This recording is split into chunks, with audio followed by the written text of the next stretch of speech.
글로벌 반도체 시장의 판을 바꿀 이슈들이 터졌다. 미국의 화웨이 제재 본격화와 엔비디아의 ARM 홀딩스 인수 소식이다. 이 두 가지 이슈는 삼성전자와 SK하이닉스에 어떤 영향을 미치며 투자 전략은 어떻게 세워야 할지 집중 분석해본다.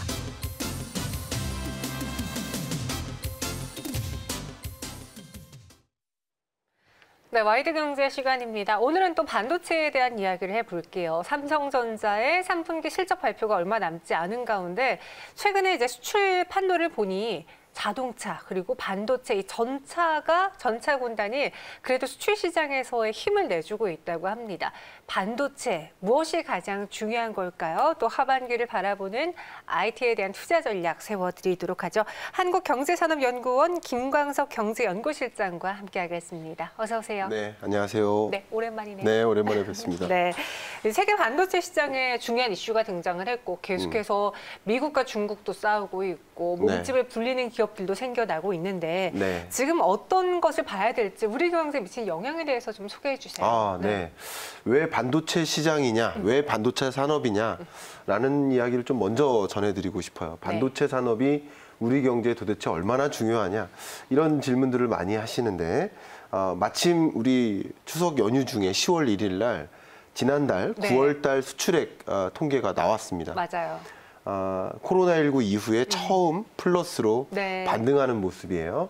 근데 그 전체 수출액, 우리나라 수출액에서 산업통상자원부가 15개 품목의 수출액을 주로 집중해서 이야기를 많이 하는데 그 15개 품목이 전체 수출액의 80%가량을 차지합니다. 그러니까 15개 품목이 정말 중요한데 그 15개 품목 중에서 반도체 품목이 단연 1등이죠.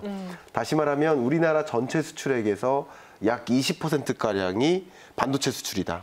그럼 어떻게 보면 수출 의존형 성장 전략을 꾀하고 있는 우리나라가 수출이 회복되면 경제가 회복되는데 이 수출이 회복되려면 반도체 수출이 회복돼야 된다. 그만큼 반도체라는 산업은 우리 경제를 쥐었다 놨다 할 만큼 굉장히 중요한 산업이다라는 것을 강조해 드리고 싶고요. 방금 앵커님께서 몇 가지 이슈가 있다.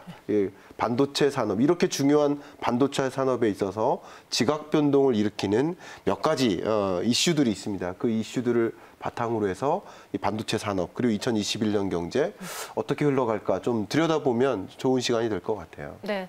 저희가 이제 추석 연휴 맞기 전에 이제 스믹에 대해서 이야기를 드렸어요. SMRC 제재로 인해서 국내에서 또 비슷한 사업 제조폼을 갖고 있는 DB하이텍, 삼성전자가 상승으로 마감을 했던 거 기억하시죠? 그 이슈에 대해서도 다시 한번 여쭤보겠고요. 또 화웨이 때리기가 계속되고 있는 가운데 엔비디아에는 몸집을 불리고 있습니다. 이걸 어떻게 보셨는지요? 정확히 두 가지 이슈를 딱 짚어주셨습니다. 그러니까 두 가지 이 반도체 산업에 걸친 중요한 이슈가 하나가 화웨이 때리기, 그러니까 미중 무역 분쟁의 연속성상에 있는 이 이슈 한 가지.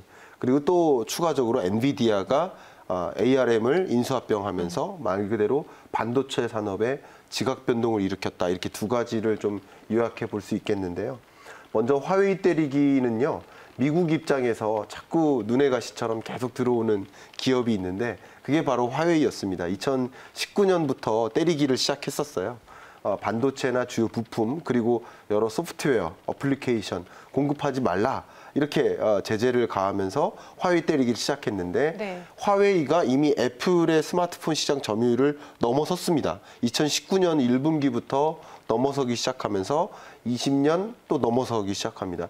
그런 모습을 보면서 이 스마트폰 산업은 지금으로서도 굉장히 중요한 리딩 산업이라고 볼 수 있는데 미래에도 매우 유망한 산업이라고 보지 않겠습니까? 그런 관점에서 이 화웨이를 가만히 두면 안 되겠다 하면서 화웨이에 경제 제재를 가합니다. 그러니까 화웨이에 공급하는 반도체 기업들에게 반도체 공급하지 말라라고 하는데 이 화웨이는 굉장히 중요한 게 우리나라 기업 입장에서는 전체 일단 화웨이라는 기업 자체가 반도체 산업의 큰 손이에요. 그러니까 화웨이가 이제 세 번째 큰 손이거든요. 그러니까 애플, 삼성전자, 그다음 화웨이인데 우리나라 삼성전자의 반도체 사업부와 SK 하이닉스가 각각 뭐 6%, 15% 화웨이의 매출을 일으키고 있습니다. 그렇게 공급을 하고 있는데 네. 화웨이에게 공급하지 말라라는 이 신호는 결국 이 6%, 15%에 해당되는 엄청난 매출을 포기하라라는 얘기밖에 안 되니까 이것은 일단 굉장히 중요한 이슈가 됐습니다. 그런데 여기서 하나 더 추가된 게 SMIC도 가만 안 둔다. 네. 이제 블랙리스트에 올리겠다라는 이제 검토 중에 있는 건데. 점점 손에 뻗치고 있어요. 그렇어요. 네. 그럼 만약에 SMIC도 만약에 블랙리스트에 들어가게 된다. 그렇게 되면 이제 이 파운드리 업체죠. 위탁 생산 업체인데 네. 반도체 위탁 생산 업체에 시동을 못 거니까 말 그대로 화웨이를 비롯한 주요 반도체 수요 기업들, 네. 중국에 있는 많은 수요 기업들이 가전제품 기업이라든가 전기차 기업이라든가 각종 IT 기업들이 이제 결국 반도체 공급을 누구로부터 받아야 되느냐? 네. 국내 파운드리 업체로부터 받아야 되는 긴급하게 조달받아야 되는 다시 말하면 이 반사이익이 생긴다라는 그렇죠. 요 이슈 중요하게 생각해야 될 것 같고요. 네. 두 번째는 이제 화웨이 자체의 시장 점유율이 줄어든다. 이미 2020년, 21년 전망을 했는데 화웨이가 이미 떨어지고요. 네. 오히려 샤오미가 올라갑니다. 네. 그러니까 애플이 2위로.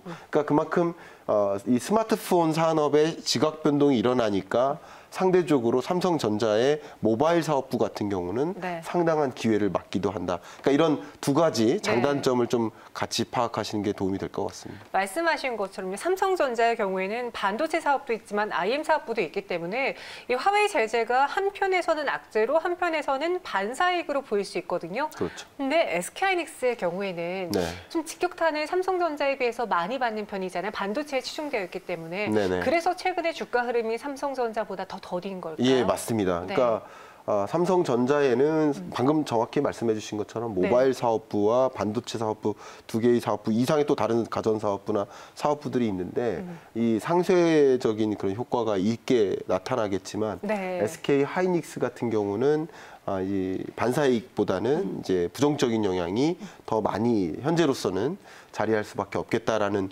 이슈일 것 같고요. 그다음 두 번째 앞에 강조했던 두 번째 이슈가 바로 엔비디아가 ARM을 인수하게 되면서 반도체 시장의 지각 변동이 일어나는 이 이슈입니다. 이 이슈가 또 왜 중요하냐면 우리나라 삼성전자나 또 애플이나 퀄컴이나 수많은 약 세계 1000여 개 기업들이 ARM으로부터 이 설계도를 받아온 거예요. 다시 말하면 ARM은 이 설계도를 제공하고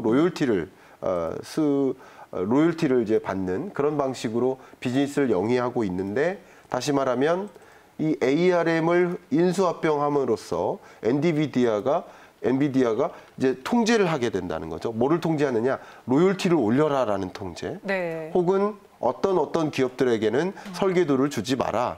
그러면 소위 말해서 많은 기업들은 설계도를 직접 구축을 해야 되기 때문에 혹은 대체제를 찾아야 되기 때문에 그만큼 시간이 걸리고 비용 압박이 좀 커지고 이런 이슈가 또 같이 등장하기 때문에 SK 하이닉스로서는 두 가지 악재가 동시에 작용하게 되는 그런 상황이겠다 이렇게 요약할 수 있겠네요. 네, 엔비디아의 ARM 인수도 앞서 꼽아주셨는데 지금 네. 반도체 업계 사상 최대 규모거든요. 네. 이번 인수합병으로 세계 반도체에는 어떤 영향을 주게 될지 네. 더 커지는 기업들이 있는가 하면 사라지는 기업들이 많아질까요? 예, 그렇습니다. 어떻게 보면 이게 공급사슬 구조의 변화, 이게 글로벌 밸류체인이라고 했잖아요. 네. 이게 붕괴되고 도메스틱 밸류체인화. 다시 말하면 이게 리쇼링거든요. 다시 말하면 자국 내에서 모든 생산을 마무리하는 거예요. 그럼 우리나라도 이미 2019년부터 시작됐습니다. 뭐냐면 일본의 수출 규제로 인해서 소재, 부품, 장비를 자립화하려는 노력들을 적극적으로 이행하면서 100% 이루어진 건 아니지만 자립화를 이루어 나가고 있는 과정이에요. 그런 것처럼 중국도 반도체 굴기를 선언하고 더 이런 시국에 더 자립화할 수 있도록 노력을 해야 되는 그런 상황이 열린 거고 또 미국마저도 이제 ARM을 흡수함으로써 또 자립화할 수 있는 능력이 생긴 거고 각국이 주력 산업의 자립화를 선언하면서 글로벌 밸류체인이 더 붕괴되고 이제 로컬 밸류체인이 더 커지는 그런 이제 구조적인 변화가 일어나고 있는 상황이기 때문에 네. 물론 우리의 투자 관점에서도 중요한 이슈가 있지만 이 방송을 보고 계시는 경제정책 담당관들은 어떻게 자립화에 성공할까 우리 반도체 산업이 얼마나 중요한지 첫 질문에 제가 답변 드렸잖아요. 있잖아요. 네. 그만큼 중요한 우리 경제의 핵심적인 주력 산업이니만큼 자립화에 성공할 수 있도록 하는 경제 정책들도 더 적극적으로 부추기는 촉진을 하는 그런 시간이 필요하겠다는 생각을 합니다. 그럼 연구실장님이 이야기하신 걸 들어보면 로컬 업체들에게도 기회가 온다는 거잖아요. 그 로컬 업체가 글로벌리하게 큰 로컬 업체가 아닌 국내 로컬 업체에게도 해당이 될 수 있는 거예요? 예, 맞습니다. 국내 로컬 업체와 앞에 잠깐 말씀드렸던 것처럼 파운드리 업체들은 오히려 기회가 되기도 한다라고 네. 말씀드렸죠. 네네. 근데 그 파운드리 업체 입장에서 그게 기회가 일시적인 것인지 장기적인 것인지도 영속성이 있는 같이 거지. 판단해야 됩니다. 네. 어쨌든 그 기회는 단기적인 거라는 거죠.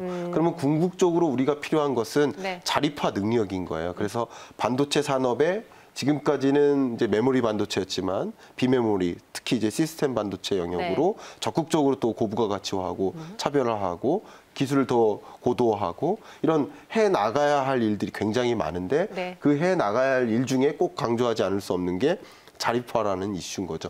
각국이 서로 자립화해 나가고 있기 때문에 반도체 산업이 우리 경제에 그렇게 중요하니만큼 당연히 자립화할 수 있도록 하는 그런 노력을 해 나가야겠다. 지금 인재를 엄청나게 뺏어가고 있습니다. 맞아. 중국이 반도체 굴기 선언하면서 그 인재를 안 뺏기는 것도 중요한 전략인 거고요.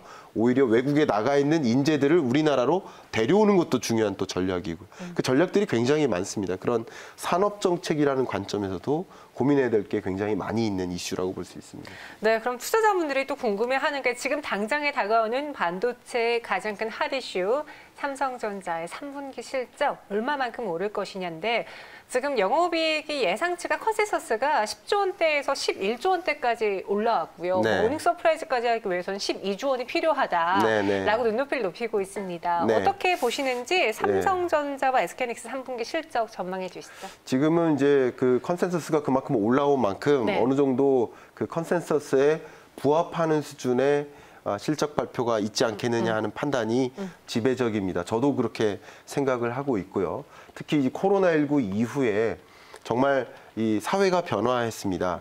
지금 저랑 이제 대담을 하고 있는데 그 전에 뵀을 때랑 달라진 게 이게 유리막이 생긴 거죠. 그렇죠. 모든 것들을 이제 비대면화하려는 노력들이 있는데 그 비대면화하려는 그 노력의 그 중심에 반도체가 있고 디지털 기술들이 있는 거예요. IT 기업들이 있는 거죠. 그만큼 언택트 사회로의 전환 속에서 굉장히 많은 그 서버 수요라든가 반도체 수요가 크게 작용하면서 반사이익을 누린 코로나19의 충격에도 불구하고 반사이익을 좀 어느 정도 누린 그런 대표적인 산업군이라고 볼 수 있고요. 2020년 9월 달 수출 통계에서도 반도체 수출이 11% 정도 증가했습니다. 그러니까 플러스로 전환하는데 반도체 수출이 상당히 기여한 거예요. 그만큼 이 반등의 추세가 뚜렷하게 나타나고 있으니까 지금 시장에서 생각하고 있는 그 컨센서스에 부합하는 수준의 실적을 발표하지 않을까 생각하고 있습니다. 네, 컨센서스에 부합하는 실적이 나올 것으로 보여진다라면서 오늘 반도체 이야기 강조를 굉장히 많이 해주셨습니다. 만약에 정책에 있어서의 관련된 분이 지금 이 방송을 시청하신다면은 우리 로컬 업체들 영속성 이번 기회를 영속성 있게 가져갈 수 있도록 좀 도움을 주셔야 될 것 같고요. 그리고 오랜만에 나오셨는데 제가 알기로는 이제 우리 김광석 경제연구실장님께서 책도 쓰시고 이제 곧 발간을 앞두고 있다고 들었거든요. 예, 당연히. 이 추석 전날 모든 그 글의 탈고를 마무리했고요. 매년 여러분들이 기대하고 계시는 그 2020년, 2021년 이 경제전망 시리즈를 준비를 마무리했습니다. 이제 10월 중순에 나올 텐데요. 책이 나오면 또 이 자리에서 다시 한번 이 책을 프리뷰할 수 있는 시간을 꼭 가져보도록 하겠습니다. 제가 부탁드리려고 했는데 나오시겠다고 먼저 말씀하셨으니까요. 나와야죠. 나와서 또 우리 2020년도 경제 전망까지 들어보도록 하겠습니다. 그날을 기다리며 저희는 여기서 인사드릴게요. 오늘 자세한 설명 고맙습니다. 네, 감사합니다.